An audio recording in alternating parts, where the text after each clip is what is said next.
Okay, we'll start now. Uh, Other students will be joining in due course. Uh, See, first of all, I would like to tell you this is the fourth Zoom session in series. In earlier three sessions, we have covered after introductory class, we started the Western philosophy topics, and in first two sessions of Western philosophy topics, we covered Plato and Aristotle. Uh, Today, we will be starting rationalism, which covers three philosophers, Descartes, Spinoza, and Leibniz. In fact, this rationalism we will be covering in 2 weeks, this week and next week, because this is also again very important and a bigger chapter. Uh, so Descartes and Spinoza we will cover this week, and Leibniz we will be covering next week. So in this week and next week, we will be in two sessions. We will finish rationalism. After that, we will take up empiricism and then Kant and Hegel.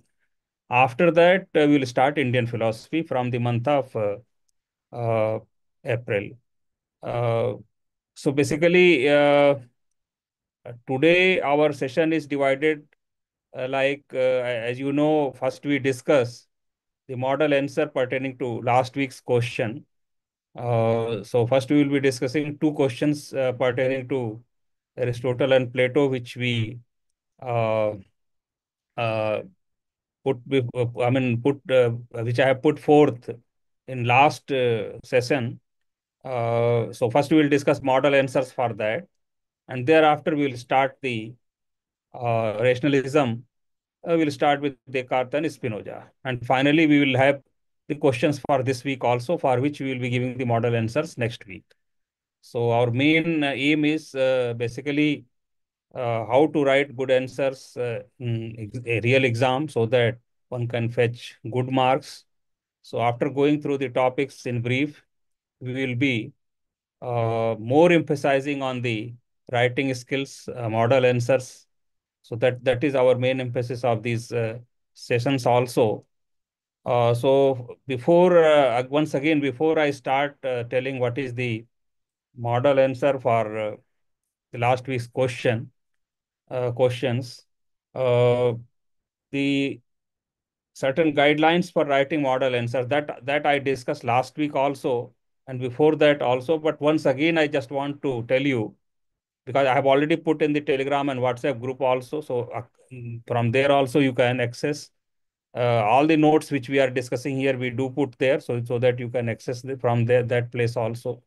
And other students also who are not attending the classes, I mean sessions in Zoom sessions, they also can access from those groups. So first we will start with those guidelines, and then we will discuss model answers. And after that, we will start the chapter of rationalism. And in that, we will be discussing two philosophers basically, Descartes and Spinoza. So let me then start with the uh, model answers writing skills, because that is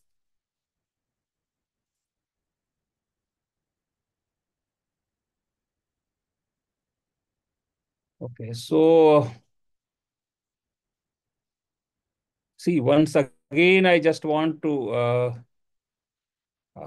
explain to you the indicative instructions for writing model answers. I will not discuss in detail because last week also I discussed, but I want to tell you, please go through it. This has already been put in the group, both Telegram and WhatsApp groups, so you can access from there, and you can just go through and see what should be component and how you should frame the answers, so that whatever I tell as a model answers, you can also understand that also. So I'm not going to discuss this because last week already I have discussed. I'm just showing you, and I just want to request that please uh, go through it. This is available in the groups, so that you can write good answers. Now, what were the questions for the week three? Let me explain that. These two questions we have given last week. Universal exists only in particular. This is the statement of Aristotle. We wanted that one should discuss. And then second is, while Plato's metaphysics is a revisionary one, Aristotle's metaphysics is a descriptive one. This explain. So these two questions, 400 words each. This is what we wanted, that answer should be written by the students, and we will discuss the model answers this week. So for these two questions, let us go through what can be the model answer for that. Uh,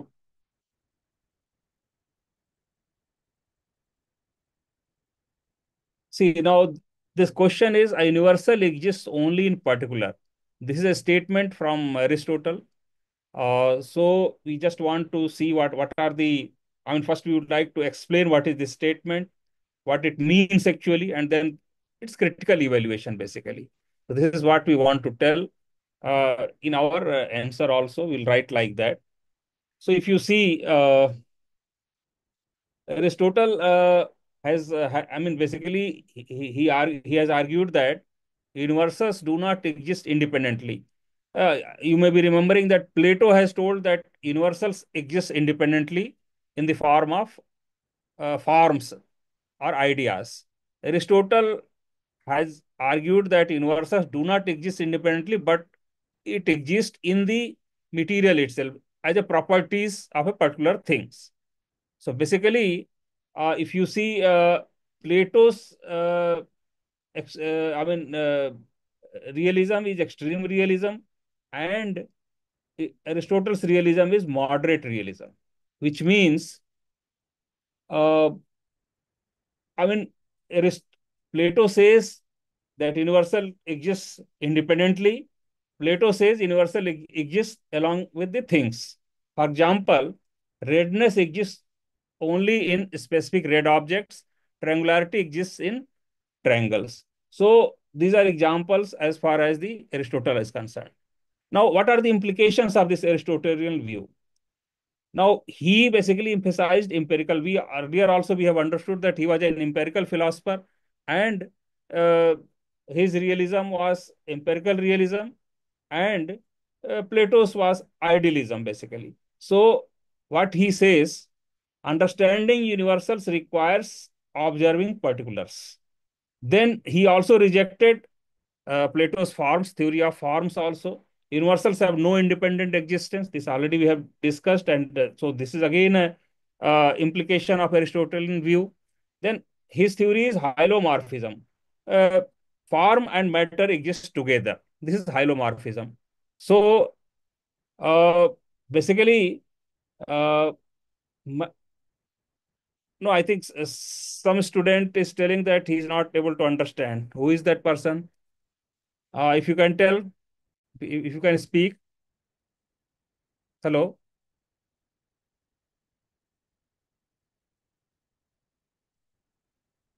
who has told? See, the thing is, this is the model answer. So unless you go through the chapter of the Aristotle and Plato, definitely you will not be able to understand. So my request is, the students who have not gone through those chapters of Plato and Aristotle, please go through that, because unless you go through, you will not be able to understand, because everything is related, whether it is theory of forms, whether it is hylomorphism.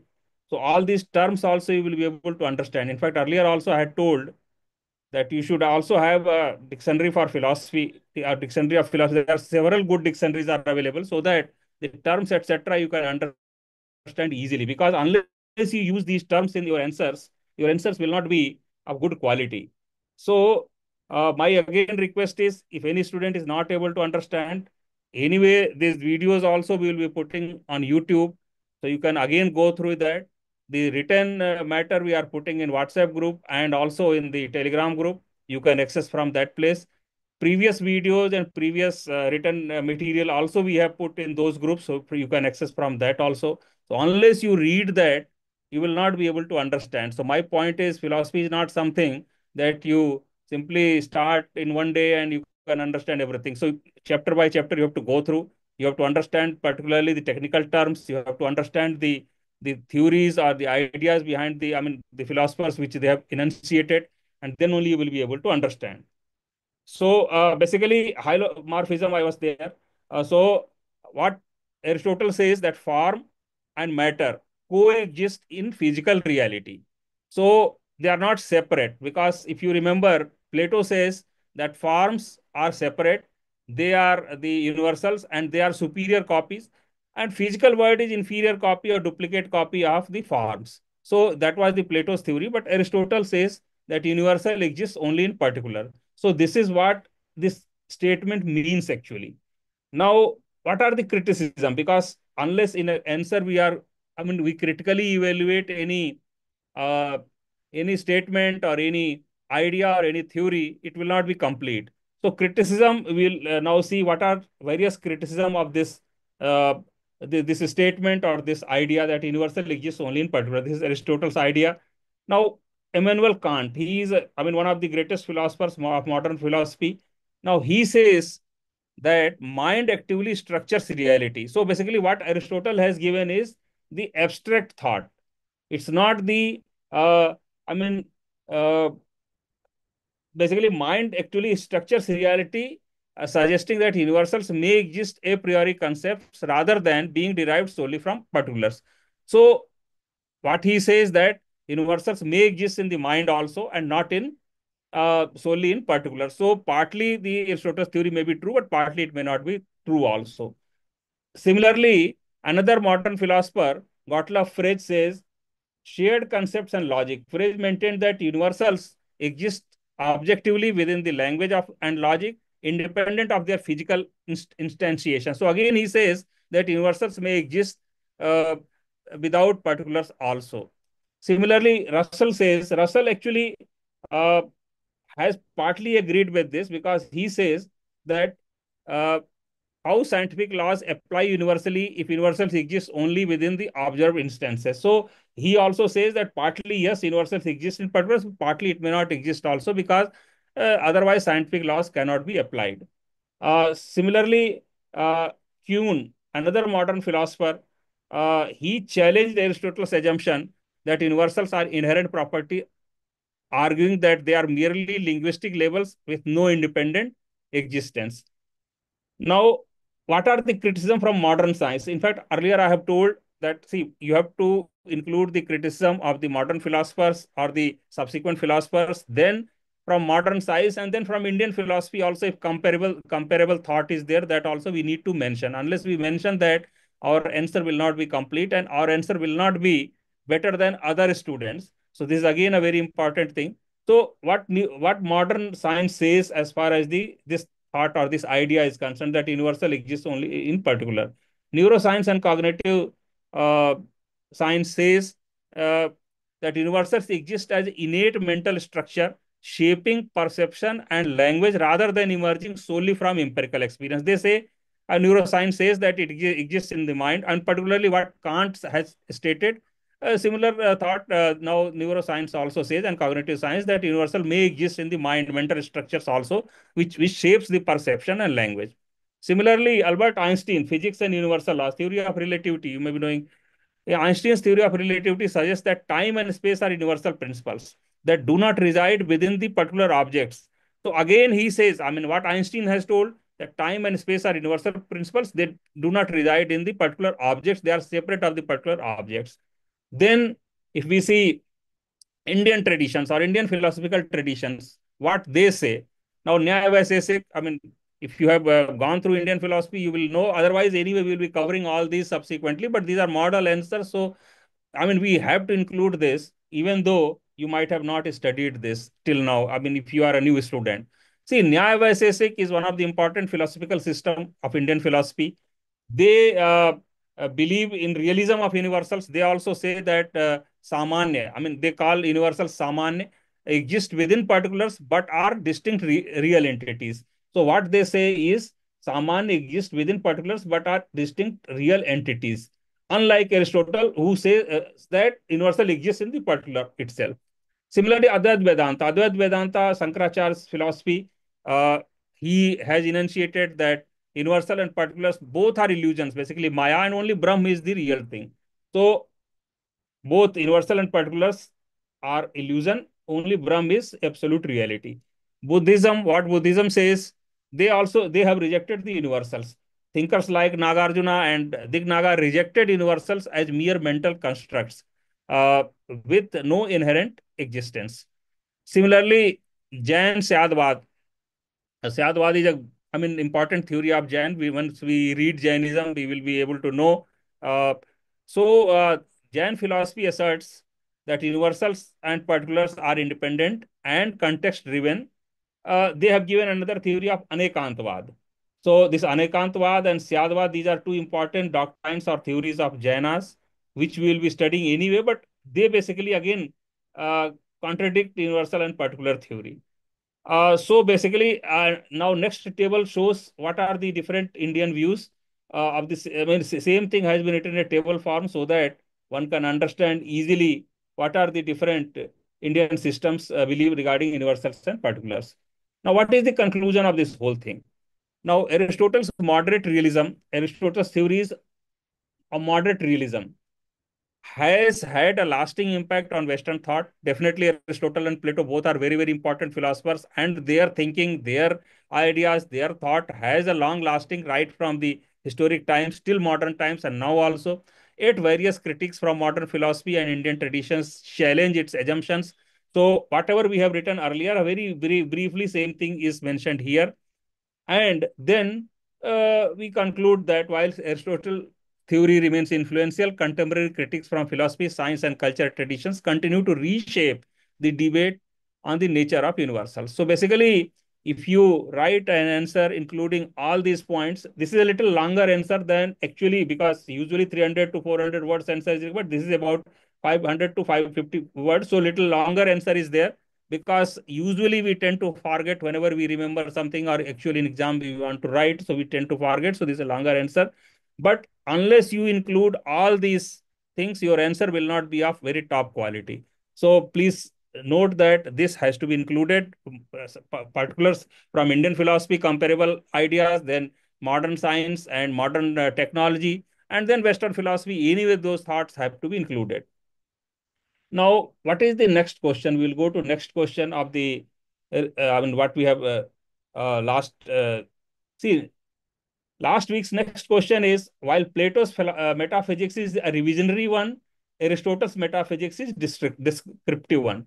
Explain. So again, we will have to explain this, what Plato means by, I mean, Plato's metaphysics, how it is revisionary and how Aristotle metaphysics is descriptive. And then we will come up with critical evaluation of their ideas and their thoughts. So this is what answer has to be. And again, in critical evaluation, we have to include diverse views from various philosophers, from various traditions, Indian and Western and all those. So this we have to include. So if you see, we start with uh, uh, how Plato's philosophy or Plato's metaphysics is revisionary. Plato proposes a realm beyond ordinary experience, that is forms, theory of forms. So Plato's theory of forms, which is outlined in the Republic, asserts that the sensory world, that is the physical world, which we actually observe, is a mere reflection of a higher unchanging reality of perfect forms. So this is what Plato's revisionary metaphysics, that Plato's theory of forms says that the sensory world is a mere reflection of a higher unchanging reality of perfect forms or ideas. He illustrates this with allegory of cave. If you remember in Plato's session, we have explained this, we have gone through this. So the students who are already aware, they will be knowing.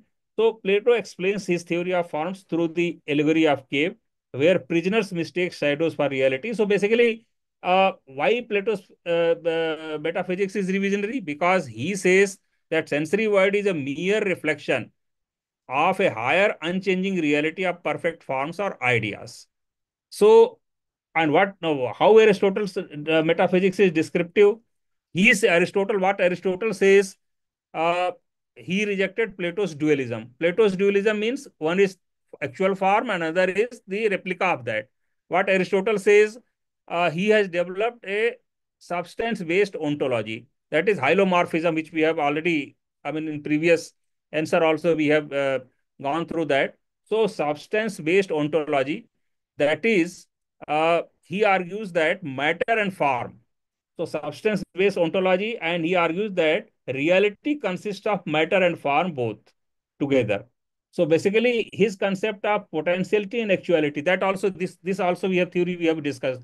Potentiality and actuality in earlier class we have discussed that how changes take place, how a seed can grow in a tree, basically. So seed is a potential tree, basically. So the theory of potentiality and actuality is the theory of basically Aristotle.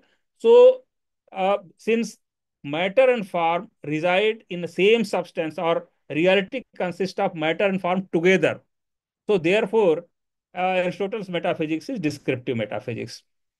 So, uh, we should understand that Plato's metaphysics is revisionary one, and Aristotle's metaphysics is descriptive one. Now, what is the critical evaluation of this? What are the criticisms of these theories, basically? Now, Plato's theory of forms provides an insightful explanation of universal concepts, but faces criticism.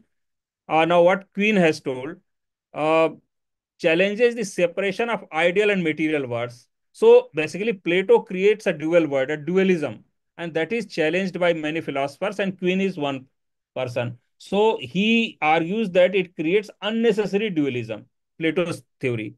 Now, what about Aristotle? Aristotle's approach is empirical, more applicable to science, but what Russell has told, Bertrand Russell, that it does not fully explain abstract entities independent of physical realities. So Aristotle's theory also, or Aristotle's metaphysics also, is not able to explain the abstract entities which are independent of physical reality. What Kant, Martin Heidegger, then Badiou, then Quine again, all these fellows have again criticized basically, and also, in fact, Kant is one philosopher who has synthesized the elements of both, arguing that human cognition structures reality. So basically, if you, we will be no, no, very soon, maybe next to next week, we will go through the Kant's philosophy also. We will understand how Kant has synthesized empiricism and rationalism, and also Plato and Aristotle in a way. So basically, Kant has criticized both, and then in his philosophy has synthesized the ideas of the both the philosophers Plato and Aristotle. Similarly, Heidegger, he is basically one of the existentialist philosophers. He has focused on existential conditions of being. Similarly, uh, uh, Quine, actually, he partly aligns with the Aristotle's empirical approach. So, if you see modern philosophers, some of them have gone with Plato, some of them have gone with Aristotle, and some have criticized both and have their own synthesis or their own idea to propagate. Now, what Indian philosophy says, Advaita Vedanta, led by Adi Sankaracharya, aligns with Plato, proposing Brahma as the ultimate. As if you see in Plato, he has proposed that forms are the ultimate. So, similarly, uh, Sankaracharya also tells that Brahma is the ultimate, unchanging reality, whereas the material world is only an illusion. Similarly, Nyaya Vaisesik, now they support basically Aristotle. He classifies the reality into substance. Nyaya Vaisesik classifies the reality into substance, qualities, and action, and emphasizing logic. So, this is, on the one hand, Advaita Vedanta supports Plato, Nyaya Vaisesik supports Aristotle.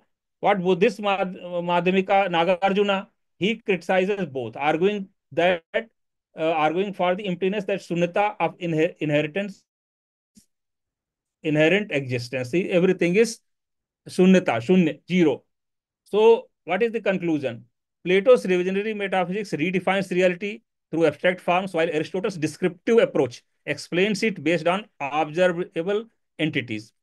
Their influence extends beyond Western thought. Definitely. Plato and Aristotle are philosophers whose ideas, not only in Western, but even Indian philosophy, Indian traditions, modern science, everybody has taken up. So, this is the concluding remarks for this. So, basically, again, in this answer also, we have first explained what is the both ideas, Plato's revisionary metaphysics and Aristotle's uh, empirical metaphysics. And then what are the various critical evaluations, various criticisms from various philosophers, including modern philosophy, including Indian philosophers, and then we have concluded the answer. So, if unless we write all these, our answer will not be good. So, uh, please note that this is the one of the, good ways of presenting our thoughts as far as the answers are concerned regarding to philosophical questions. Now, we'll come to our second part of this today's meeting, our session. That is, we will start the chapters of rationalism, that is Descartes and Spinoza. But before that, again, as last week I have shown you what is the syllabus, what we should read. Because once you, whenever you study any topic of the philosophy, please see that the you don't divert from the syllabus, don't deviate from the syllabus, and also don't deviate from the questions which have been asked previous year questions. So we have also analyzed that, and I just want to show you what is the syllabus of the this thing. So if you see rationalism, Descartes, Spinoza, and Leibniz, a Cartesian method and certain knowledge, substance, God, mind, body dualism, determinism, and freedom. So this is the, if you see the syllabus as far as rationalism is concerned. This Plato we have already covered. First topic we have covered. Second, now we are starting today. So in second, these are the subtopics which we need to focus when in our study. Now, if we see the previous year's questions, uh, what are the, questions which have been repeatedly asked in different years? What are the, so if you see, this we have, so this is now rationalism. Again, the analysis of the previous year questions. As I told last time also, we have analyzed 12 years questions basically. So in last 12 years, if you see, there are certain questions which have continuously been repeated. For example, Leibniz principle of identity of indiscernibles. Twice it has been asked. Then Descartes' cogito principle, cogito ergo sum principle has been asked one, two, three, and four times. Similarly, doctrine of Cartesian dualism has been asked twice. Then Leibniz theory of pre-established harmony, one, two, three, four, five, in different forms, five times it has been asked. Similarly, if we see Spinoza's concept of freedom of an individual, one, two, three times it has been asked. So basically, there are certain questions which have been repeatedly been asked in different wordings, and there are certain questions which are anyway asked two times, three times, four times also. One question, as we have seen, five times also, which has been asked, one topic has been covered. So 24 different questions are can be framed on this chapter. Uh, so this we have to prepare like that. Now, after going through the questions, previous year questions, and the topics, what are the important topics in this chapter? What we should study? See, Plato we have already covered. Aristotle, we have covered all this. So basically, eight topics we have already covered. Now, if you see Descartes, there are three topics: Descartes' cogito ergo sum, doctrine of Cartesian dualism, and interactionism. Then, if we see Spinoza, there are again three: Spinoza's concepts of freedom of an individual, mind-body relation, parallelism or double aspect theory, and every determination is negation. This is a statement by Spinoza. So usually they ask, discuss this or explain this or something. Then Leibniz. Leibniz, there again, there are four topics which we need to focus actually. So basically 4 plus 3, 7 plus 3, 10. 10 topics in this rationalism chapter. Uh, 8 we have already studied in uh, Plato and Aristotle. So 10 topics we will be covering mostly. We will first, what we will do is first we will go through the philosophers brief, philosophy in brief in almost all the aspects. And then in detail, we will be covering these 10 topics or 10 questions, or you can say 10 important aspects of these philosophers in 2 weeks' time. So today we start with Descartes and Spinoza, in which we will be covering 3 plus 3, these 6. Uh, so now let us start with rationalism. Sir, Yeah. in the like Western philosophy, we have others also. Only this one we are covering, like Kant, Hegel, Human. No, Kant, Hegel we will cover. Actually, see, the sequence goes like this only. Plato, Aristotle. See, if you see Mhm. the syllabus, if you, Sequence is fine. Sequence is fine. I'm just asking that topic we will cover. okay, so see, as I told in the my first very class, I am going to take about 30 to 35 classes. Now, definitely Uh, 30, 35 classes every weekly, one class is not sufficient to cover both the papers of the philosophy. So what hmm, I will be doing is about 70% of the syllabus I will be covering.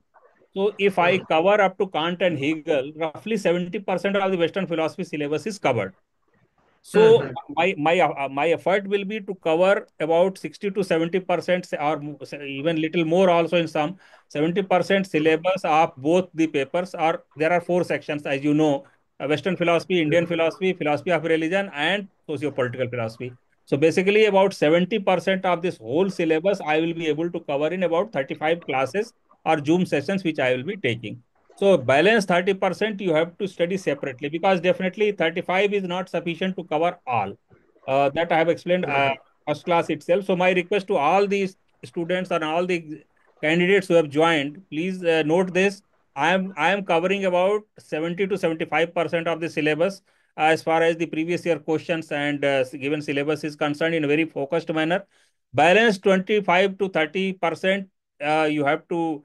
Otherwise, also, whatever I am telling, that also you need to study on your own, because unless you study, you will not be able to understand, because one lecture or one session may not be sufficient to make you understand everything. So, uh, because of this only, in fact, from June, in fact, the students who are going to appear this year, as I announced earlier, I'm going to start a free this test series also, so that they can give real time tests, they can study themselves little hard, they can organize themselves better in writing the answers, etc. So from June we will be starting that also.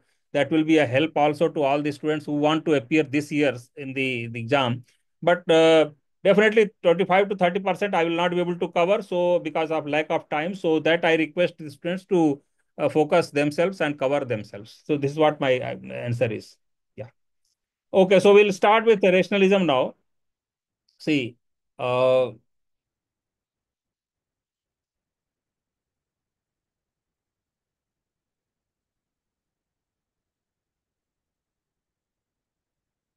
so, see, rationalism, as I told, there are three philosophers mainly: Descartes, Spinoza, and Leibniz. And these philosophers are basically 17th and 18th century philosophers. So basically, these are modern philosophers.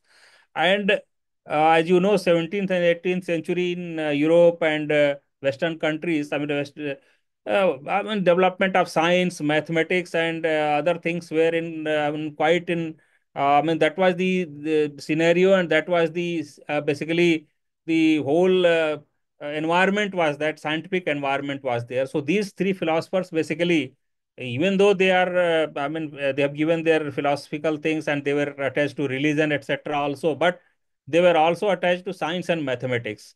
So their philosophy has a very big impact of the science and mathematics of those days. So that we should have keep in mind while understanding their philosophy. So basically, they have, given the theory that mind is very important, and there are innate ideas, there are,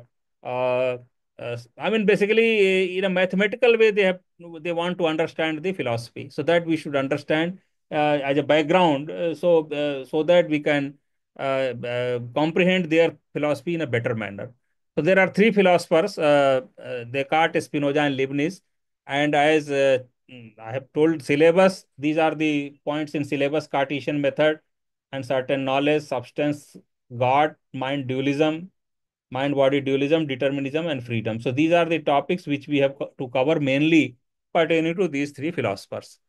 Now, they represent rationalism, as I have told. What is rationalism basically? Let us understand that first. Rationalism is a theory of knowledge asserting that reason is the primary source of all knowledge. Reason or mind is the source of primary source of all knowledge. Uh, Knowledge is inherently rational. Now, as I told, their roots are Pythagoras. All of us know Pythagoras theorem. So, as I told, mathematics. Then Plato and Aristotle. Plato and Aristotle also have a great impact on these philosophers. So that also we should understand. Uh, uh, Inspired by advances in science and mathematics, I have already told, they have applied that precision to philosophical inquiry. They believed that human mind, through rational thought and methodical application, could accurately understand universe. So that was their thinking basically. Uh, with this approach, they have now uh, gone through various, given various philosophical ideas. So rationalism is uh, I mean, one thing is that it says that all knowledge, I mean, reason is the primary source of knowledge. Second is it believes in a priori analytic propositions. So basically, a priori analytic propositions and belief which relates to posteriori contingent synthetic proposition. Basically, see, there are two things now. One is empirical and another is rational. So they empirical beliefs in sensory experience, which is called a posteriori, which is contingent or which may not be true or which may be doubted. But analytic propositions, inherent a priori propositions, are the uh, sure short knowledge, and this is what is believed by these rationalism. So they rely on the mind, they rely on reason, they rely on logic. So and I mean, believing in science and maths, they have proceeded further. Now, so this is with this background. Now, let us come to. So, what I will do is, first we will be very in brief. We will be studying what their philosophy is and how they have done it, and what are various ideas, and then we will come to those three four topics in detail, which we have already told, which we should study, because 10 topics at least we have to study with these three philosophers. So, three for Descartes, three for Spinoza, and four for Leibniz. So before we go to those topics, we will understand what is their philosophy in brief, very brief, so that we can understand those topics also better. Now, see, uh, Descartes, he is basically 17th century philosopher mainly. Uh, his uh, philosophical method and dualistic ontology. He has emphasized on procedural thing more. I mean, philosophical method. He has early life, etc. You can read that. I'm not going to discuss that. No, but what he has done is he has given the method of radical doubt. So his cogito ergo sum, I mean, which we have already we will be studying in detail also what is that cogito ergo sum, but he has given a method of radical doubt, and this is his main contribution basically. So what is method of doubt? You doubt everything unless you arrive at some conclusion or conclusive thing. So Descartes' philosophy began to began with method of radical doubt. He has written book on discourses on method. Then he resolved to doubt everything that could possibly be doubted until he reached something that could not be questioned. So doubt everything that could possibly be doubted until reach something that could not be doubted. So he has given a famous quotation, cogito ergo sum, I think, therefore I am. So what is this means in detail will be coming up subsequently. So please wait for a little 5 minutes. So we'll come it. But because we are going to explain in little detail, and this is very important from exam point of view also, because many times, as you have seen, many times it has been asked at least 3 4 times repeatedly in last 10 12 years. It has been asked to discuss and explain this phrase cogito ergo sum. I think, therefore I am. This is foundation of all his subsequent philosophical endeavors. This statement, this procedural doubt or this method of radical doubt, which is I think, therefore I am, is the basis of all his philosophy. Then he has also given a dualistic philosophy. His philosophical, he says that there is a mind and there is a body, and both are different. So he has enunciated mind body dualism. He says that mind being a substance that thinks and is not extended, and body being an extended substance that does not think, are fundamentally different. So there are two main substance, mind and body, and they are fundamentally different. So this is he called his dualism, Descartian dualism. So nature of reality and human existence. He says that the reality is, I mean, basically dual: mind, immaterial mind, and physical body, immaterial mind and physical body. Now, the main problem which we again will be discussing in rationalism is, if there are two things, one is mind and another body, how do they interact basically? And different philosophers have given different theories how these two interact. So this also is another important question: mind body dualism or his dualism, and how the interaction actually takes place, particularly in Descartes' philosophy. That also is one of the important questions. We will be subsequently going through that. Uh, so ultimately, Descartes also, he was a scientist. If some of you know it, he was a pioneering scientist. He has worked in optics. He has given the uh, formulation of the law of refraction.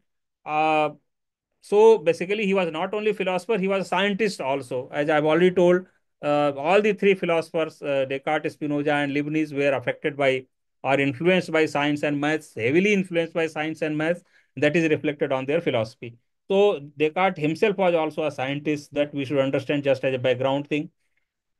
Uh, his religious and metaphysical constructs, he has given proofs for existence for God and soul immortality. He was a religious person also, so that also we should, he adhered to Catholicism, which shaped philosophical conclusions about nature of God. Even though he was impacted by or affected by science and maths, still he has given the proofs for existence of God, and mainly if the proofs given are ontological and cosmological proofs. So ontological proof and cosmological proofs of the existence of God he has given. And then there are several basically evaluation criticism of also Descartes, particularly Spinoza and Leibniz. They themselves have criticized, and then empiricists like Locke, Berkeley, and Hume, they have also criticized this whole rationalism and Descartes also very, very severely. But definitely the influence of his philosophy on science, I mean mathematics and philosophy also, Descartes' influence is very, very important. So basically, this is in brief, we are trying to understand what Descartes' view was. In some, if we see, he is a pivotal figure. He is also sometimes called father of modern philosophy. Descartes is called father of modern philosophy, and he has whatever theories he has given are not only important for his time, but subsequently also various kinds of philosophers, various schools of philosophies have debated and discussed his theory. So with this introduction, because other things you can read, I will come to the important thing, which is Descartes' cogito ergo sum and Cartesian method or method of doubt. All these are same. See, the wordings may be different, but mostly the content for all these three, whether it is cogito ergo sum, whether it is Cartesian method, or whether it is radical method of doubt. So all these are same thing, and same content has to be written if exam questions are asked. So the book in which he has explained this discourse on method and expanded in philosophy, principles of philosophy, this is a book, and this method, cogito ergo sum, as I already told, is a very foundational element for his whole philosophy, Cartesian philosophy. It's not, I mean, whole is metaphysics, whole is epistemology, everything is based on this cogito ergo sum principle. Now, what is actually this thing, or what is basically in detail? Let us understand that first. Uh, he introduced methodological skepticism. Methodological skepticism means that you doubt everything unless you arrive at something conclusive. So that all uh, unimportant or other things are removed, and only the real knowledge is left behind. So this was a important method of doubt which he enunciated at his time. So basically, uh, he says that only those beliefs that present themselves so clearly and distinctly, that were beyond doubt, are uh, to be accepted.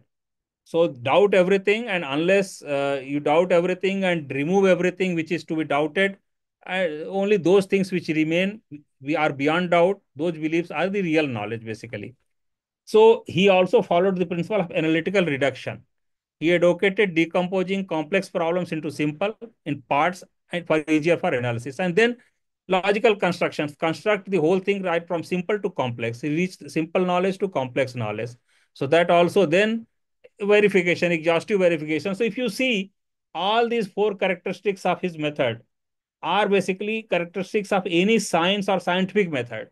So Descartes' method was a method of doubt was based on, I mean, scientific methods, because acceptance of indubitable analytic reduction, logical construction, or exhaustive verification. So all this makes it a very, very kind of scientific method. So what Descartes finally did, strip away uncertainties and construct a philosophical system rooted in undeniable truths, beginning with assertion of his own existence. This is final. How, I mean, what was his objective of this method? He stripped all uncertainties and doubtful elements, and then reach to undeniable truths by removing that. Now, cogito philosophy. What is the cogito philosophy? While Descartes, he says the radical doubt method or including the physical world and his own body, he realized what Descartes realized is, I think, therefore I exist. He realized that if he could doubt, he must be thinking. And if he was thinking, he must exist. So this is his logic. See, he could doubt, he must be thinking. And if he was thinking, he must exist. So if I think, I exist. So this is what, if Latin translated to English, it is cogito ergo sum. I think, therefore I exist. So he says that if he could doubt, he is thinking, and if he is thinking, he must exist. So this is basically the meaning of whole thing, and this is what method is also there. So this is cornerstone of all uh, Descartes' philosophical arguments. So this is in if you can say in brief, what is cogito ergo sum, or what is the radical method of doubt, or what is Cartesian method. So if we, after explaining this, if we come to critical reception and implications, what is the critical evaluation of this whole method? Uh, See, method of doubt has been seen as a leading to solipsism. This is one of the criticisms, a philosophical theory asserting that one's own mind is sure to exist. Because Descartes says that if I think, therefore I exist. So, which means that only one's own mind is sure to exist and no other thing is existing. So this leads to uh, solipsism, uh, because except myself, nobody else exists. So this is theory, or this thinking is called solipsism. So that was one of the criticisms advocated against this. I think, therefore I exist theory.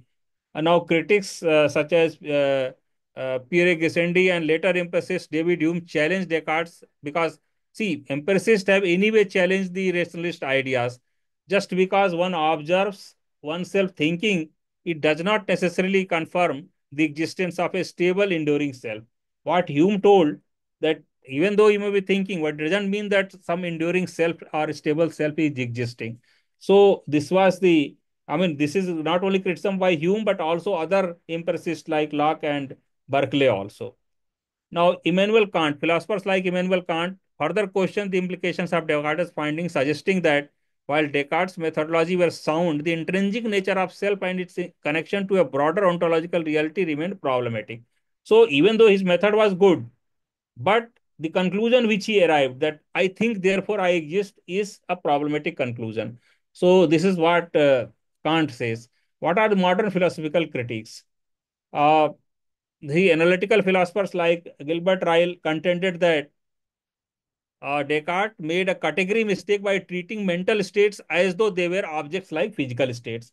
So he says that mental states cannot be treated like physical states. This is what Ryle says.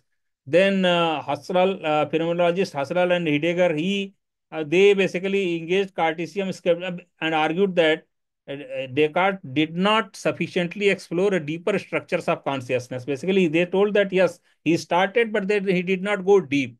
So this is what these two phenomenologists have criticized. Then contemporary science, neuroscience and cognitive science. Descartes' mind-body dualism is often criticized. I mean, this is not a very uh, scientific thing which he has come up. Neuroscience scientists argued that consciousness and thought are emergent properties of physical process within the brain, suggesting a more integrated view of mind and body than Descartes proposed. So, more integrated view of mind and body that gets the. I mean, because of that, consciousness is reason, not because of what Descartes proposed. Cognitive scientists have shown that human thought and decision making is influenced by non-conscious processes. So it's not that challenging the pure rational view of the cognition that Descartes espoused. So basically, modern science also does not agree. Contemporary science does not agree with what Descartes has told. Non-Western philosophers, like I mean Indian philosophers, if you see uh, Advait Vedanta, uh, he uh, ultimate reality is universal self rather than individual self that Descartes took to be a fundamentally real. Similarly, Buddhists. So basically, Indian philosophy also argues that what Descartes told is not actually correct, and they have their own uh, theories to propagate, whether it is Advaita Vedanta or Buddhist philosophy. Now, but still, this is very, very important principle because as a method, scientific method, it continues to influence and provoke debate across a wide range of disciplines, underscoring his role as a foundational figure in Western philosophy. His emphasis on doubt and methodical inquiry influenced the development of modern scientific methods and rationalist philosophy. Because rationalism itself was influenced by modern scientific methods and approach in the philosophy. Because of this, philosophy is actually refined. There is no scope of uh, rigidity or blind faith or other things in philosophy with these kind of scientific methods. So it has helped in I mean, puring or rectifying or refining the philosophy a lot. So, I mean, Descartes' method is very, very important as far as that thing is concerned. So, this is first point. Now, second is Descartes' Cartesian dualism. Now, I think somebody has raised hand if you want to say something. So, like in the previous page, I had one question. Like I got this cognitive science one. Yeah. Non-conscious process here. What does it mean that about Yeah, non-conscious process? okay, I will explain. See, what Descartes told is that mind is separate, body is separate. He says that mind is basically conscious thing, body is material thing and non-conscious thing. And he says that non-conscious thing cannot impact the conscious thing. So that consciousness only generates consciousness. And since body is a non-conscious thing, body or material cannot generate consciousness. Now, what cognitive scientists say that human consciousness is sometimes influenced by non-conscious processes also. So this is what I mean. Basically, this is scientific research. Human scientists, I mean, consciousness is not only generated by consciousness, but also sometimes non-conscious processes also. That is from material also. So this is what they say. So they are in a way, you can say, correcting what Descartes has told or trying to criticize him. This is what it says. Yeah. Okay, Okay, so now we'll go thank to you.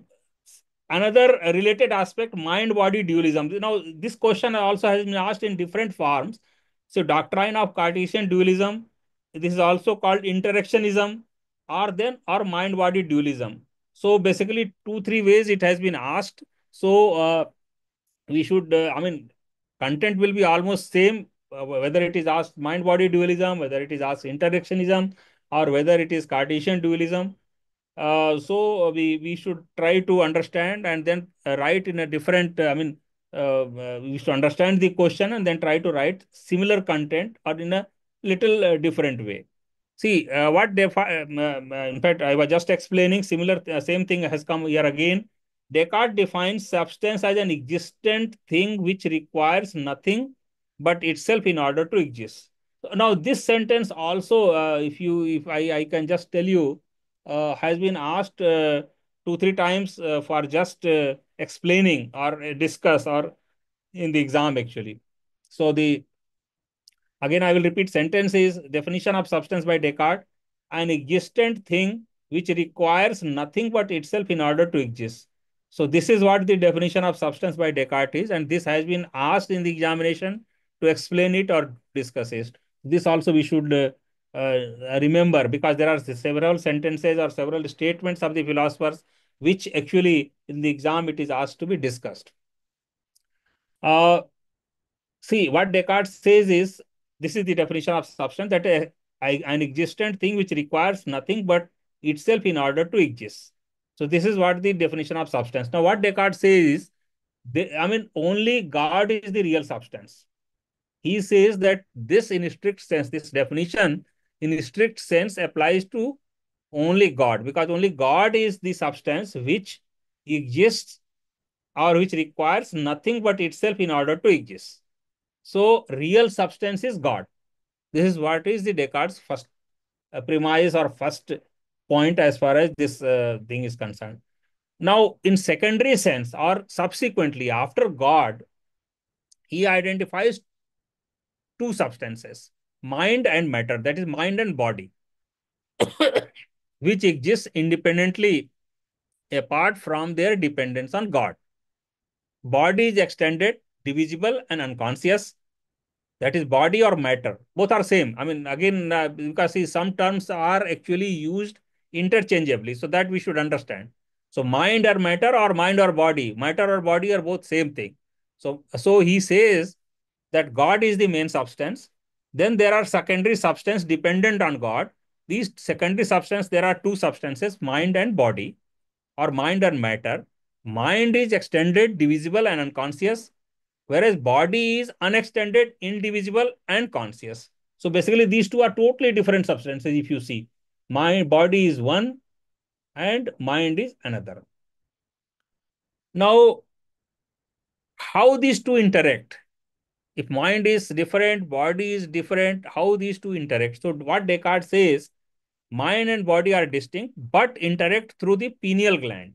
He has given the theory that they are distinct but interact through pineal gland. He compares his relations. Basically, he has given an example how a horse and horse rider, they are related. Similarly, mind and body is related, because horse and rider, uh, even though they are not imparting energy from one another, still they run together. So similarly, mind and body, even though they are not transmitting anything, they, through pineal gland, they interact, and without imparting energy, they work together.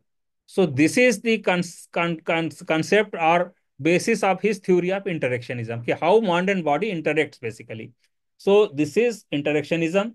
Mind influences bodily actions and vice versa through pineal gland. So we should understand that God is the main substance. Mind and body are dependent substance, but both are totally different.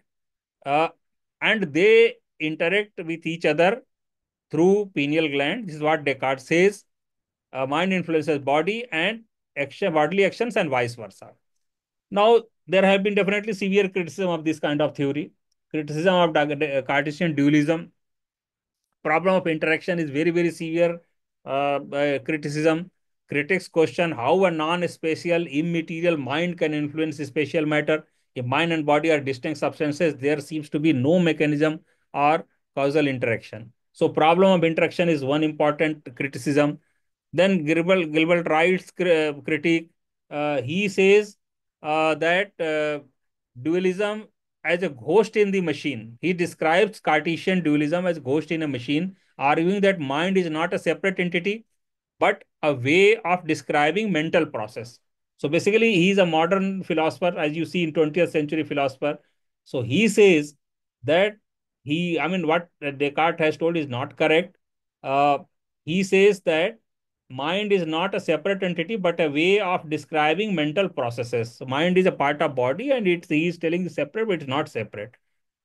Category mistake. Again, so his criticism, Ryle's criticism itself, that he says that Descartes incorrectly treats the mind as an independent entity. Basically, this second and third are interrelated. If you see, Descartes incorrectly treats the mind as an independent entity, akin to saying that Sunday is sleeping. Mind and body, he argues, do not belong to the same category. So basically, Second and third criticism of Ryle is almost interrelated and same. Now, pineal gland issue. This is also, big criticism is there.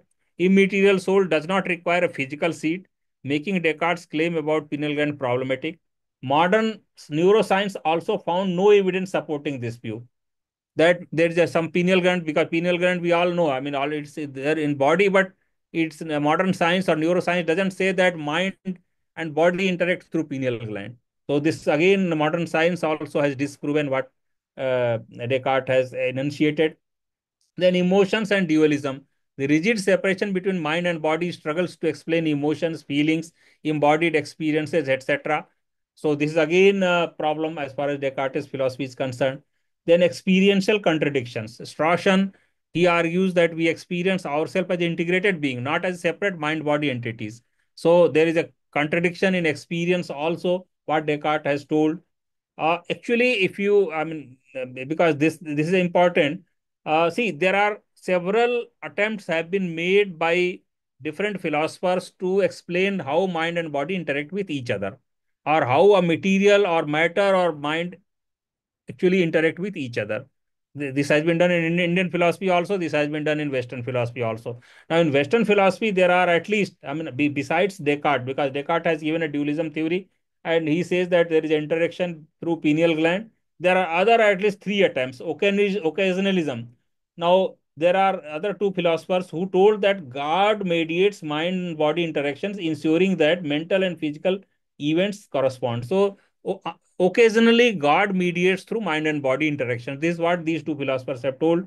Parallelism. Spinoza has given another theory that mind and body are. We will be studying the Spinoza's parallelism, and also we will be studying the pre-established harmony of Leibniz also, because Leibniz we are going to cover next week. So, what Spinoza has told, mind and body are two attributes of a single substance running parallel without direct interaction. So, this is what Spinoza's theory.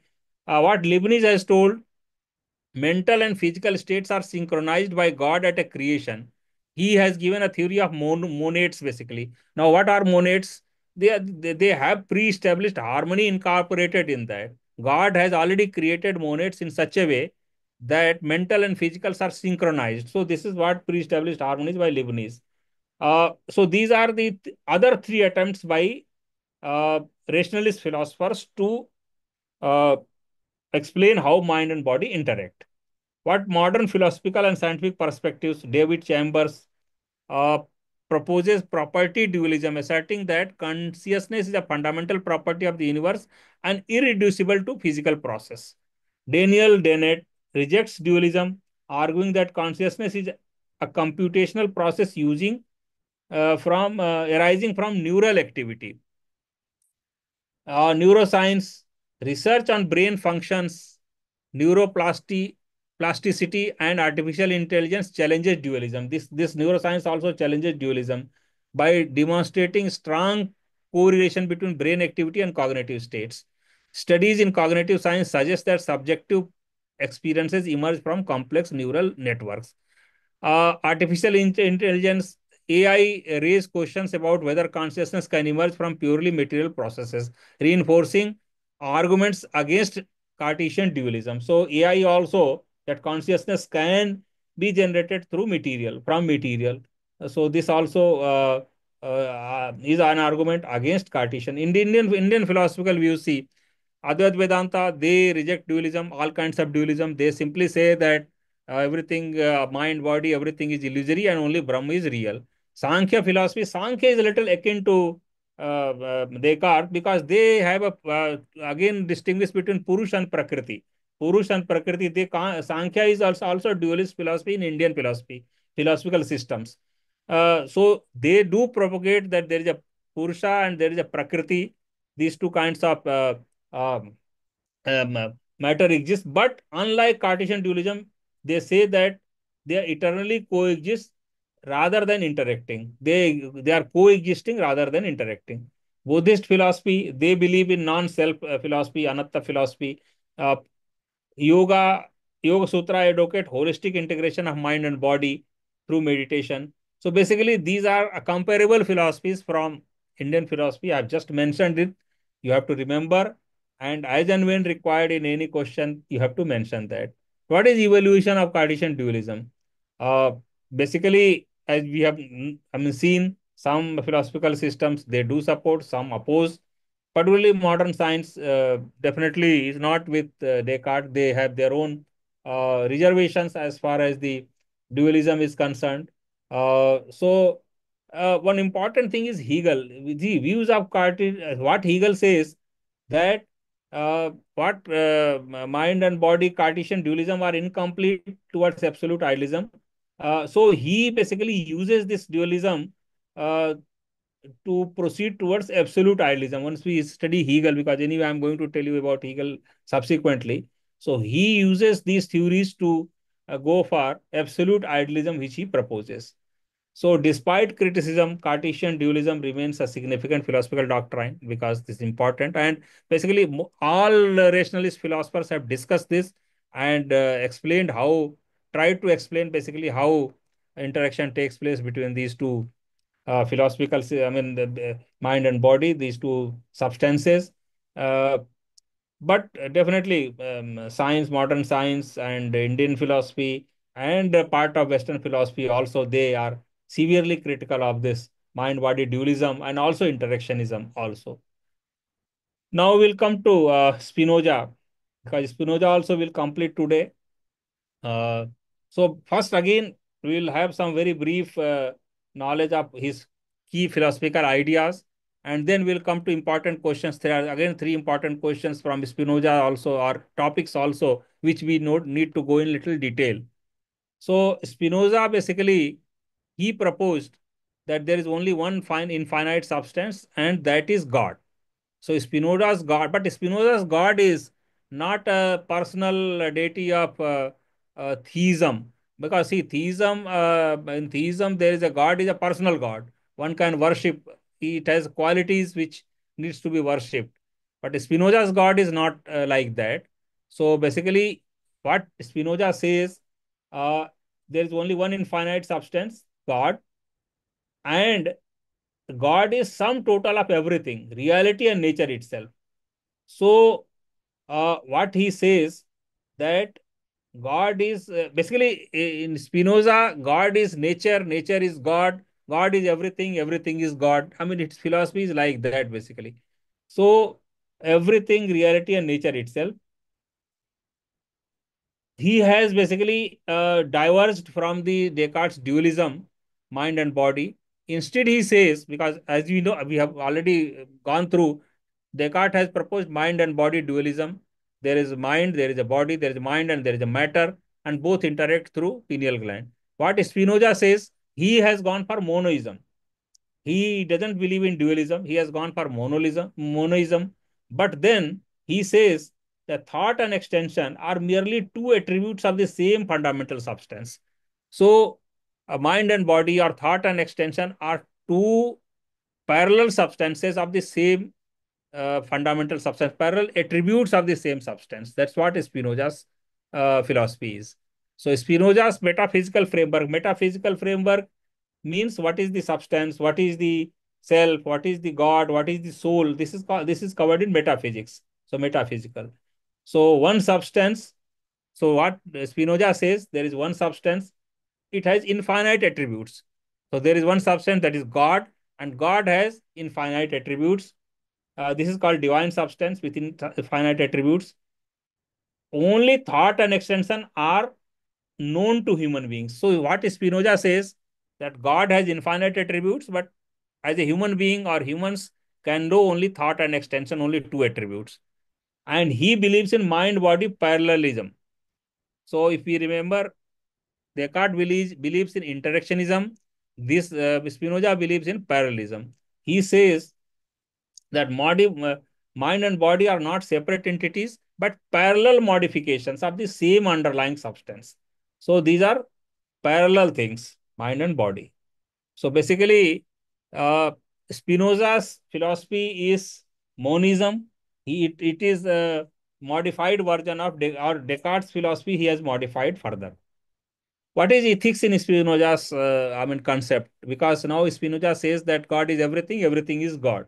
So if you see, uh, he has, I mean, his book Ethics, he has written a book Ethics also. He has five parts: God, nature, and origin of mind, and nature and origin of emotions, human bondage and power of emotions, power of intellect. So these are the chapters in his book.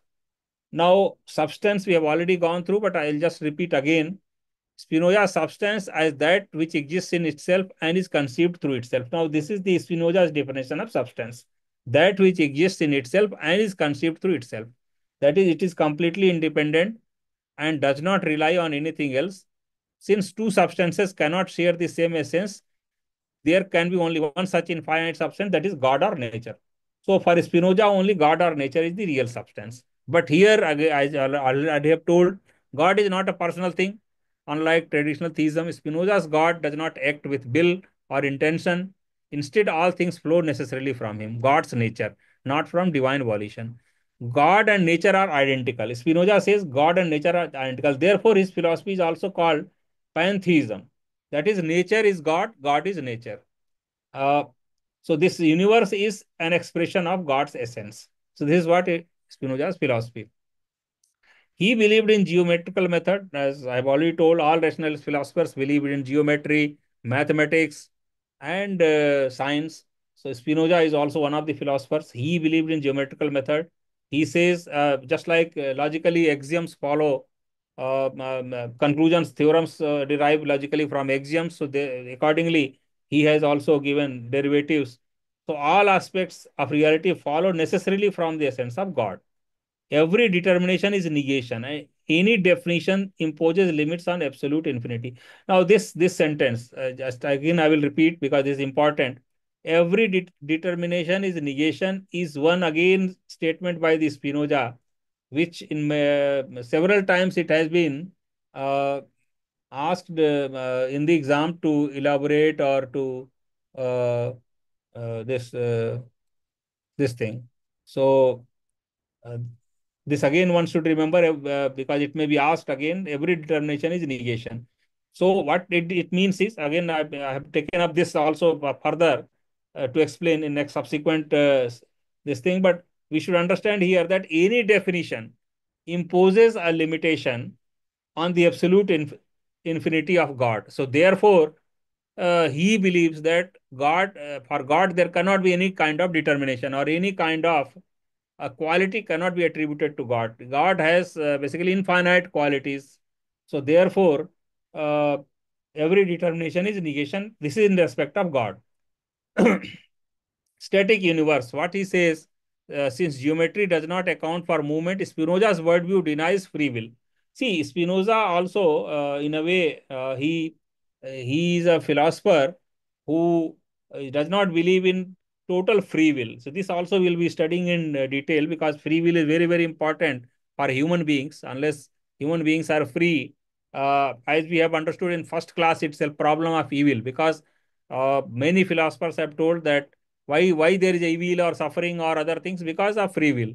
Humans are free to perform or free to do, and once they do wrong, they are punished with sufferings or with evil or with God or by God. So if there is no free will, I mean, all those things, problems will come.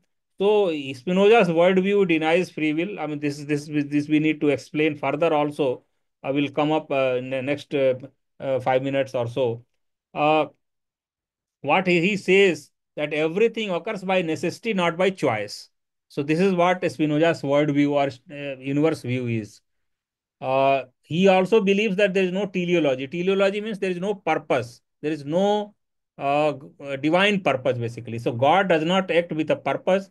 Assigning purpose to God limits divine infinitude. So divine or God is infinite. So once you assign some purpose to that, so he becomes finite. So therefore, we cannot assign any purpose to God also.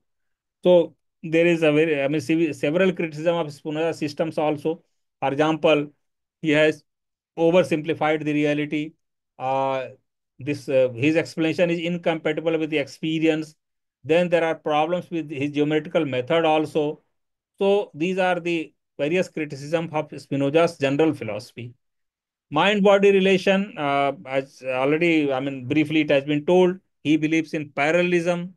He believes double aspect theory. See, double aspect theory and parallelism are same thing. Again, we should not confused, because double aspect theory or parallelism is same thing, because mind and body or thought and extension are parallel attributes of the same matter. So this is what is Spinoza. So to overcome dualism, Spinoza proposed parallelism where mind and body are two aspects of the same reality. So this is what mind body parallelism. It has also been criticized because panpsychism. Spinoza's doctrine suggests that every material entity has a corresponding mental aspect which is not empirically verifiable. Then scientific limitations are also there. Uh, the claim that all physical processes have mental counterparts lack scientific backing. So again, there is a criticism.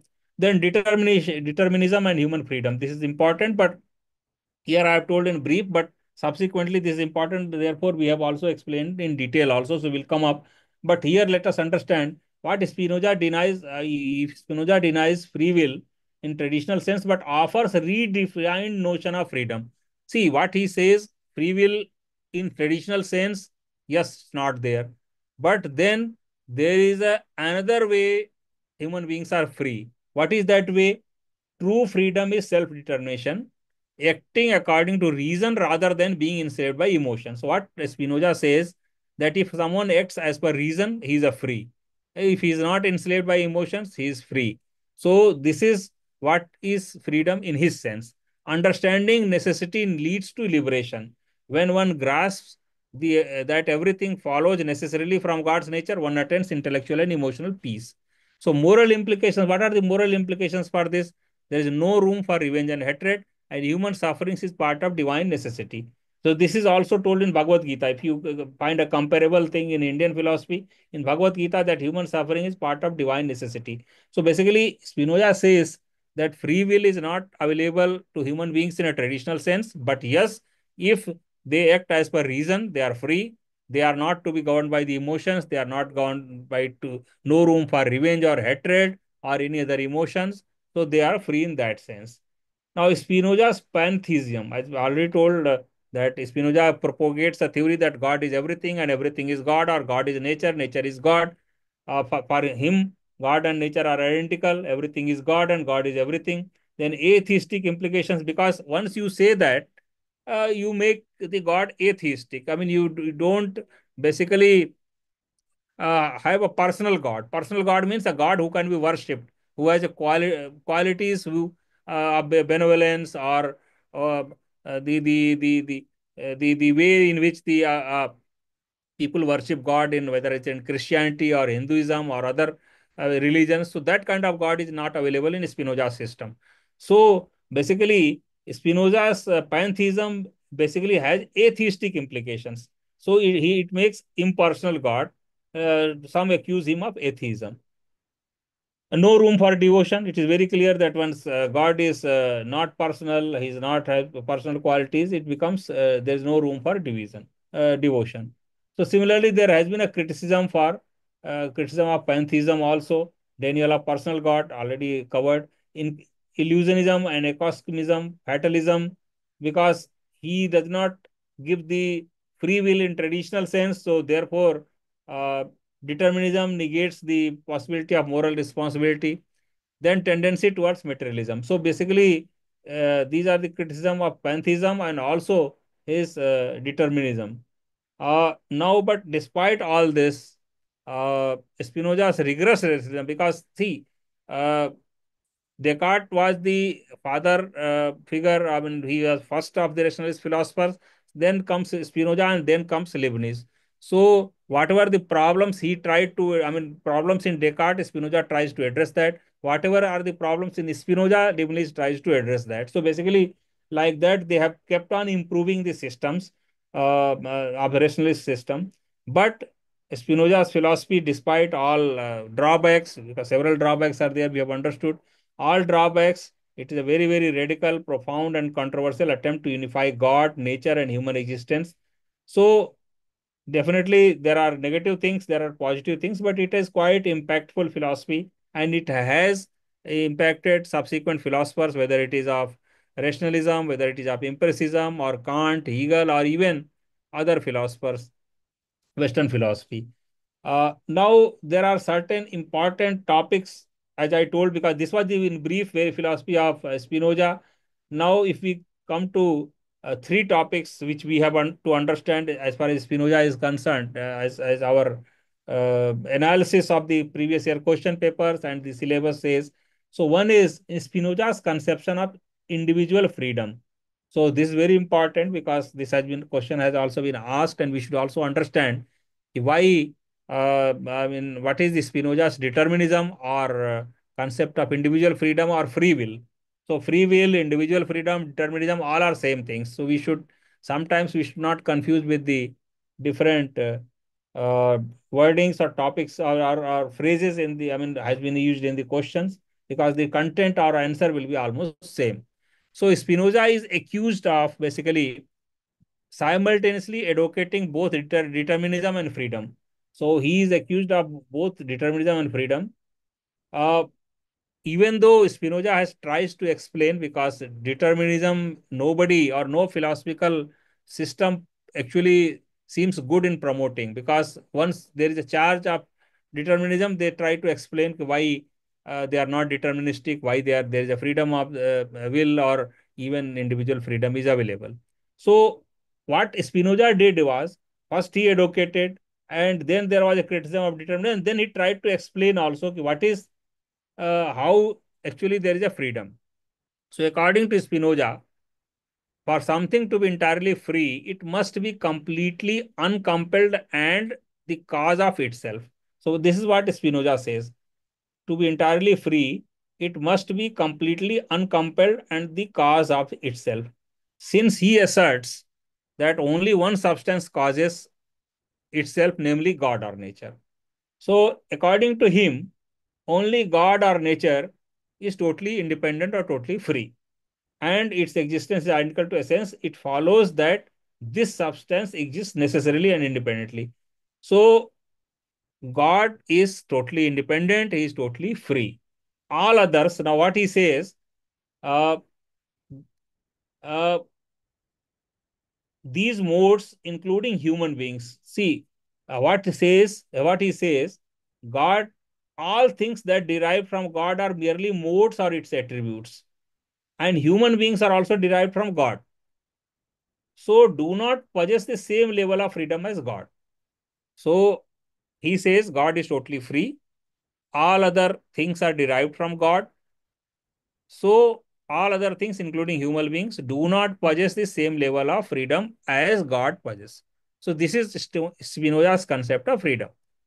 Now, everything else, including human beings, is an expression of God's attributes. We are told physically and mentally dependent on God for their existence.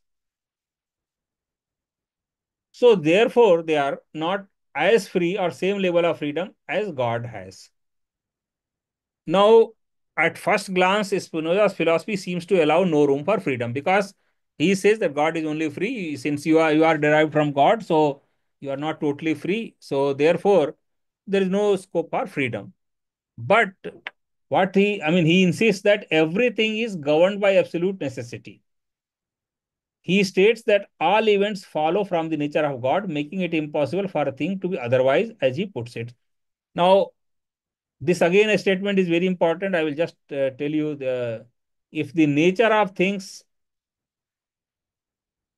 in the nature of things, nothing contingent is granted, but all things are determined by the necessity of divine nature for existing and working in the certain way. So sometimes this statement is also asked to discuss in examination. This is Spinoza's statement. So, because again, in this determinism and freedom and free will and individual freedom, this statement is important. So, sometimes this also may be asked for explaining. So, Spinoza defines freedom differently. He says that an action is free when it arises from very nature of a being. A completely self-determined action rather than an arbitrary choice constitutes true freedom. He writes, again, this is also again important. A free action is nothing but the essence of thing itself, its power of doing those things which follow necessarily from its own nature. So this is his definition of freedom. So it's not that you are allowed to do all things or arbitrary things. You are allowed to do only those things which follow from your own nature. So if you are allowed to do that, you are free. This is what Spinoza's definition of freedom is. Since reason is the essence of human mind, true freedom lies in acting according to reason. So this is what earlier also in brief we have understood. Now this is in detail what Spinoza understands or makes us understand or makes a word understand about the freedom. In contrast, passion enslaves individuals by keeping them fragmented and disconnected from the unity of existence. So, if somebody is under control of passion, he is not free. If somebody is under control of reason, he is free. This is what Spinoza says. So, this shared rational perspective frees individuals from the tyranny of fluctuating emotions and enables them to see the world from perspective of eternity. So, Spinoza's freedom is achieved through the power of reason to master the passions. So individuals are free themselves from emotion bondage and cultivate an intellectual love for God and nature. So basically, Spinoza's concept of freedom, if we see, is a little different from what is the traditional freedom means, and therefore, uh, there have been a lot of problems with this concept and a lot of criticism also. So we will understand the subsequent this thing. But what are the ethical implications of this Spinoza's freedom? Uh, Spinoza's concept of freedom is the opposite of egoism and hedonism. It teaches transcendence of worldly desires, fortitude in diversity, and forgiveness over revenge. So basically, this is not a normal thing that individual freedom. He says that you should be under control of reason, should not be controlled by emotions or fluctuating emotions, etc. Therefore, you should be transcend. I mean, basically transcendental to worldly desires, fortitude and diversity, forgiveness over revenge. So all these are ethical implications. So this is a different definition. According to Spinoza, God acts only according to his own law and is compelled by no external force. All events in the universe unfold according to these divine laws, which are immutable. Since nothing exists outside the God to influence his actions, natural laws are identical to divine. And so, for Spinoza, freedom does not mean arbitrary choice but self control. His notion of divine determinism does not contradict divine freedom but rather aligns with it. This distinguishes his perspective from other deterministic viewpoints. So, this is basically conclusion of what Spinoza's freedom means. It's a totally different definition we should understand. And then, accordingly, there is a criticism also. Spinoza's ideas have been both criticized and appreciated by various philosophers, as usual it happens, because some will be supporting, some will be appreciating that, some will be criticizing. Immanuel Kant criticized Spinoza's determinism, arguing that it leaves no room for moral responsibility. Kant says that what Spinoza has defined as a freedom is actually not a freedom. It leaves no room for moral responsibility because the individual is not free. Kant maintained that genuine freedom requires autonomy, the ability to act according to moral laws rather than natural necessity. Spinoza says that one should act as per his own nature, natural necessity as per reason. So Kant says this is not real freedom. Nietzsche, he also rejected Spinoza's notion and says that Spinoza's rationalism as a constraint rather than a path to true human freedom. Russell appreciated Spinoza's rationalism but criticized his monoism, arguing that it blurred the distinction between mind and matter, making individual agency almost meaningless. Indian philosophers, if we see Swami Vivekananda, saw similarities between Spinoza's pantheism and Advaita Vedanta, but pointed out that Spinoza's rigid determinism contradicts and the concept of self-realization. Aurobindo argued that Spinoza's philosophy while profound, lacks the dynamic evolutionary perspective found in Indian thought. Mahatma Gandhi, though influenced by Spinoza, disagreed with his determinism. So basically, Indian philosophers, also modern philosophers and thinkers, also have criticized uh, Spinoza's determinism or individual thing. Similarly, Einstein, Stephen Hawking, and Roger Penrose. These are scientific perspectives. Uh, Einstein admired Spinoza's deterministic view, and he says acknowledge that Spinoza's strict determinism does not account for quantum mechanics, which introduces elements of probability. See, quantum mechanics, if some of you are aware, introduces elements of probability and not certainty. So that also was criticized by Einstein and other quantum mechanic philosopher scientists. Stephen Hawking, he says quantum mechanics suggests that universe has an inherent indeterminacy, challenging Spinoza's strict necessity, because Spinoza advocated strict necessity.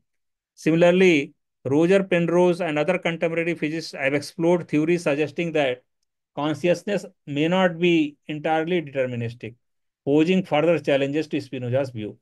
So basically, there is a severe criticism of Spinoza's deterministic philosophy, or individual freedom or lack of freedom from different quarters, almost all quarters.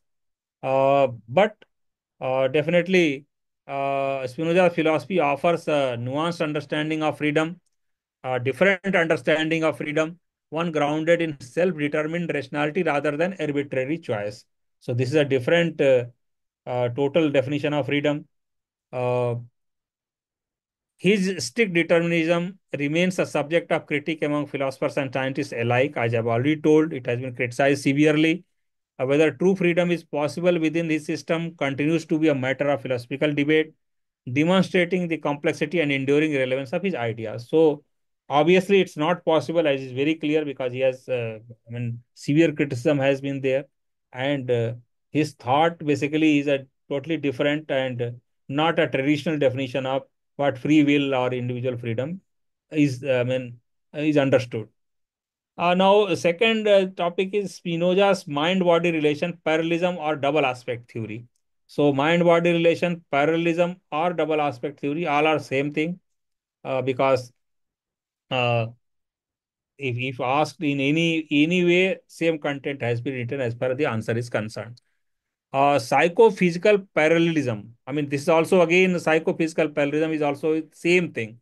So we should not confuse, because if it is asked psychophysical parallelism, double aspect theory, or mind-body relation of the Spinoza, all these 4 5 terms mean same thing. Psychophysical parallelism asserts that mental and bodily events occur in perfect correspondence without causal interaction.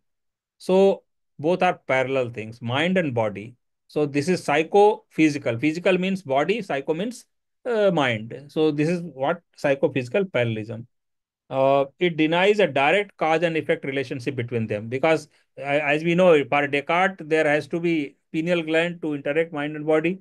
Spinoza says no, they are both are parallel things, but they are in perfect correspondence without causal interaction. Different philosophers have explained this coordination in different ways. As I already this thing we have already discussed earlier also. Leibniz proposed pre-established harmony. This will be subsequent philosopher. We will be reading that. Malebranche, he proposed occasionalism. Then Spinoza, he is now proposing uh, parallelism. Uh, basically, and Descartes has proposed dualism. So basically, these four theories in rationalism proposed by different philosophers for mind-body interaction. Spinoza's view suggests that mental and physical phenomena are independent yet inseparable. Independent yet inseparable. This we should understand. Both are parallel to each other. Two sides of a coin, or two, just like rail to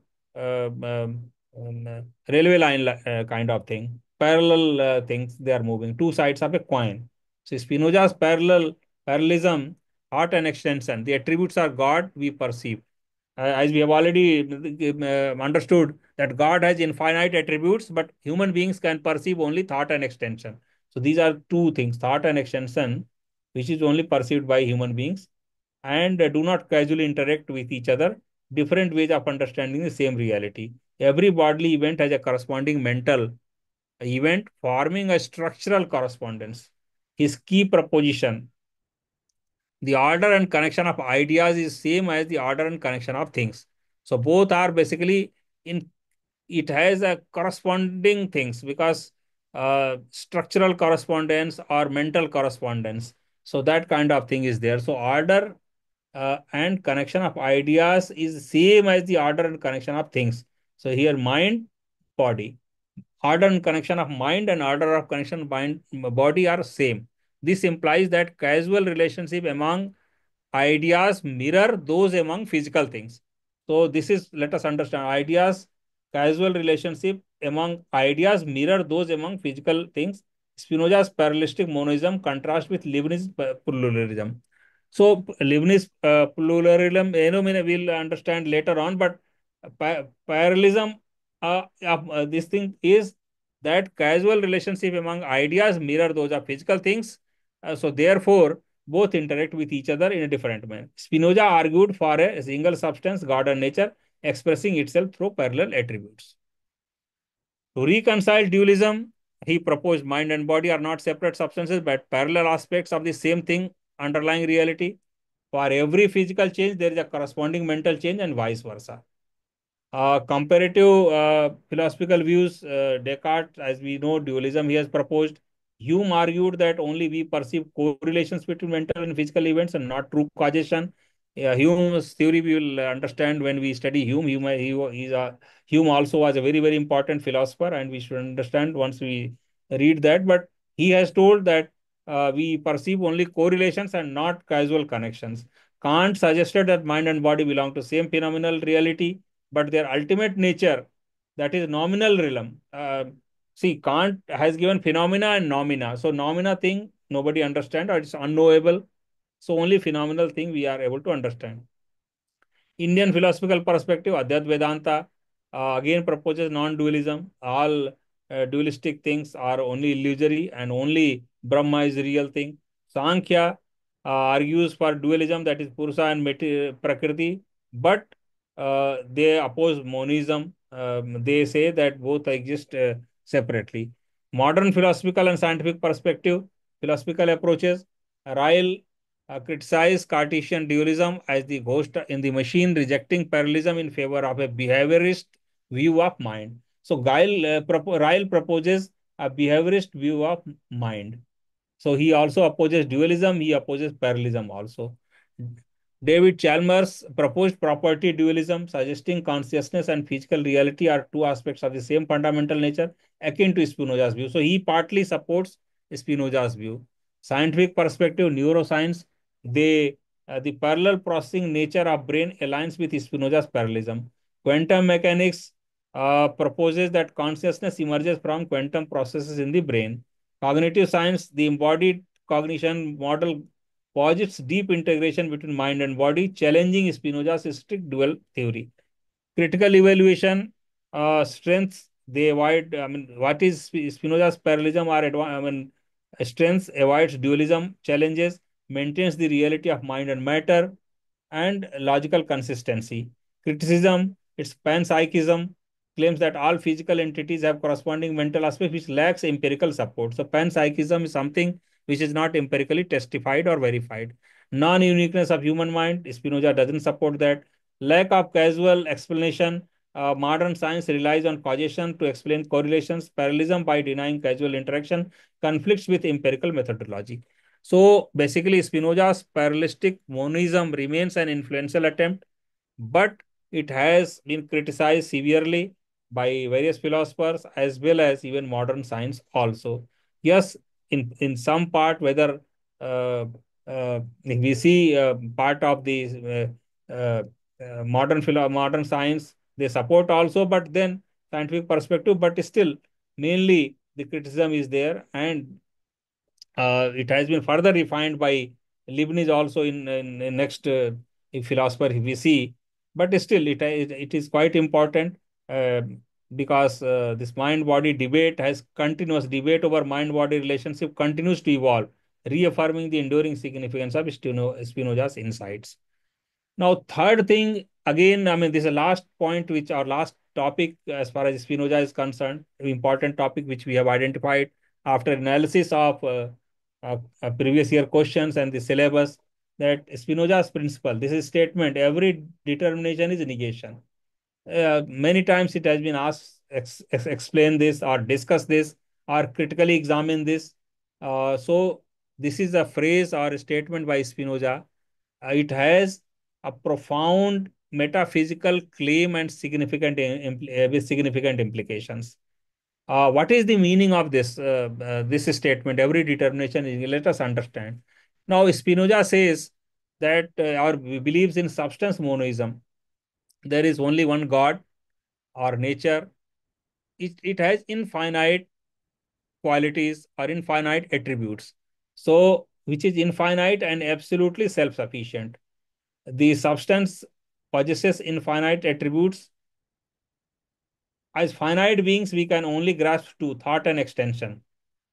If, if God or nature is infinite, then any determination, which means setting a limit. So for Spinoza, God is infinite. And if you want to determine or if you want to ascribe any quality or any characteristic, you are limiting him. So therefore, defining, limiting, specifying, determining something necessarily excludes other possibilities. To determine something is to make it finite, and finitude inherently negates the infinite potential. So, therefore, Spinoza gives a statement. This is pertaining to God or nature. That every determination, if you try to determine that, if you try to ascribe some quality or property, if you try to uh, limit or define or specify something, it means you are excluding other possibilities. So, therefore, every determination is negation. For example also, let us understand. If you define a table as a wooden, you simultaneously negate the possibility of it being a metal or glass. Similarly, if you describe yourself as a tall, you negate the possibility of being short. Thus, every act of determination is also an act of exclusion or negation because it limits something from being otherwise. So basically, this is what in brief is every determination is negation. Now, what is in connection to essence and finite beings? For finite beings, everything in finite word is defined by what it's not. For God, unlike finite things, God is infinite and absolutely determined by himself. However, when humans attempt to conceptualize God, they invariably introduce limitations. So basically, this is again the same thing explained, that if we try to conceptualize God or if you try to attribute some quality to God, it means we are limiting his or we are trying to negate his nature. So therefore, every determination is negation.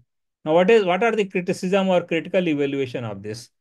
Hegel, he appreciated this, but then he says that it's partly true. Hegel adopts and critiques Spinoza's notion. He agrees that determination involves negation, but rejects Spinoza's static view of negation as mere limitation.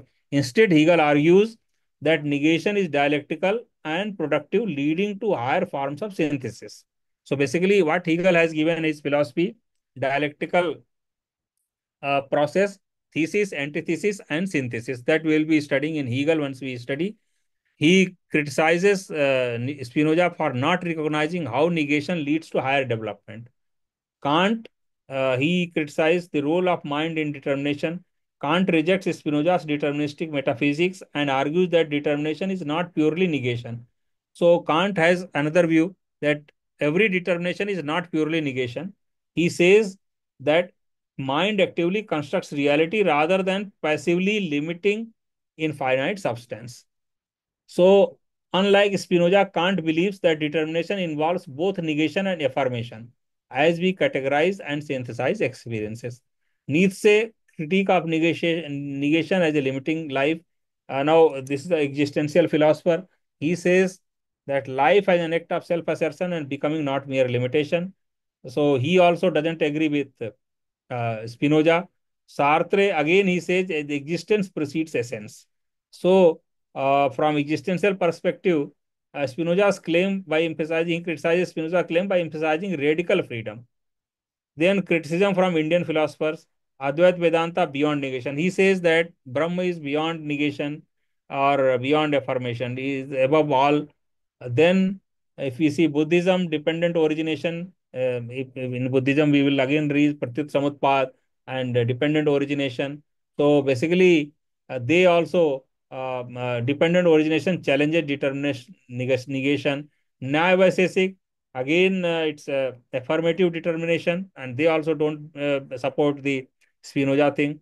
Criticism from science and contemporary thinkers. If we see quantum mechanics, the principle of superimposition contradicts Spinoza's view. An electron can exist in multiple states simultaneously until measured. This suggests that nature does not inherently determine reality through negation, but allows coexistence of multiple possibilities. Information theory says that determination as specification, not just negation. Artificial intelligence, determination through complex learning. So basically, all these modern theories do not believe what Spinoza says. Influence and philosophical implications. Now, in the end, we have to understand what is influence and how it has implicated various philosophers. It has influenced Hegel dialectic thinking, as we have already gone through. Hegel's explains on it, and then thesis, antithesis, and synthesis. He proposes in his this thing practical implications, identity and self-understanding. Any identity claim uh, negates other possible identities. Logic and definitions. In logic, also, this is used a lot. To define something is to set boundaries inherently involving exclusion. Ethics and freedom. Every choice negates alternative actions. Conclusion.